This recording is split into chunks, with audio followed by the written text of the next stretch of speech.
congratulations, Abel, on the success of SekelaXabiso. I believe you guys are celebrating over 1 year now as a successfully merged entity. So congratulations on that. Thank you. I just wanted to ask, give me an idea and a picture of your journey in life and business. Who is Abel Dlamini? Where does he come from? And how did you get to where you are today? The journey has been long, yet gratifying. I never imagined that at this point I'll be where I am. I always had this liking of working with numbers, business and money, because to me it always made sense to say I must be a driver of my own destiny. In fact, when I started doing my articles, I knew that I was going to be a partner in the firm, and also for me, I was not going to settle for something less than being the managing partner. And I'll call myself a serial entrepreneur because the journey has been such that I started with my own practice. Then my own practice started doing well at an early stage, and this was the time that transformation was big in the country. So a firm, international firm by the name of Oyster Box, then approached me to invite me to the partnership of Oyster Box. And again, I reflected on it hardly because I never wanted my vision to die. I never wanted to be diluted in there. But the opportunities that were there at the time, this was in the late 90s, I realized that having started on my own, there were some areas of shortcomings that I could not overcome easier unless I associated myself with those with resources and a broader clientele, particularly the training of black upcoming chartered accountants. With the client base I had, I was not going to be on my own in a position to actually train fully fledged CAs, and that is when I accepted the partnership invitation from Oyster Box.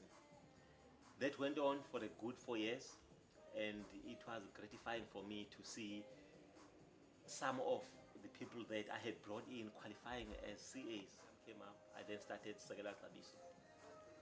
I started Sekela at the time, and coincidentally, Xabiso had started around the same time, and we happened to be traveling in the parallel paths, which now has resulted into the measure you see today and all that. So it's been a long journey, and these past 10 years, one thing I had that distinguished me and made it a success was the belief, because I knew that this was the right thing to do, and I knew the ingredients that needed to go into it in terms of the belief, the determination, the hard work, the pushing and forever pushing, the pulling of the people to get them to buy into that vision.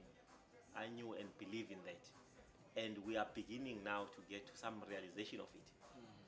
And where we are, we are not sitting on our laurels. We've set ourselves ambitious goals to 2020. So this journey has just started. So why is SekelaXabiso a horse that you can bet on confidently?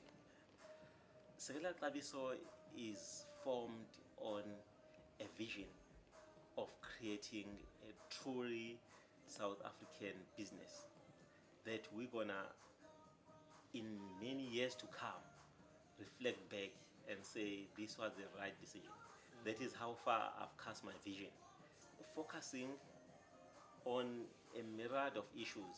One, addressing the issues that we are confronted with, the issues of underdeveloped and underskilled black people, the issues of alleviating and addressing the huge level of unemployment amongst our people, the need to produce for the country the number of CAs that are going to serve this community and are going to serve the business of this country. On the other side, we are very much conscious of the level of excellence. in everything that we do. We want to do everything at the highest of standard. This is what then will differentiate us as the organization for the future.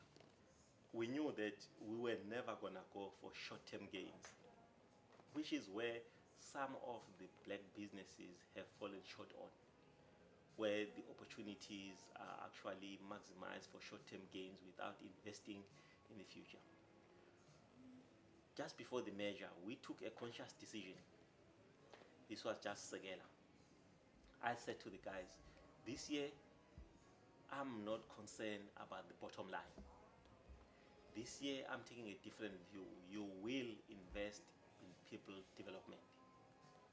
Because I had identified that one of the shortcomings of black practices was the lack of the understanding as to how important it is to invest in human resource.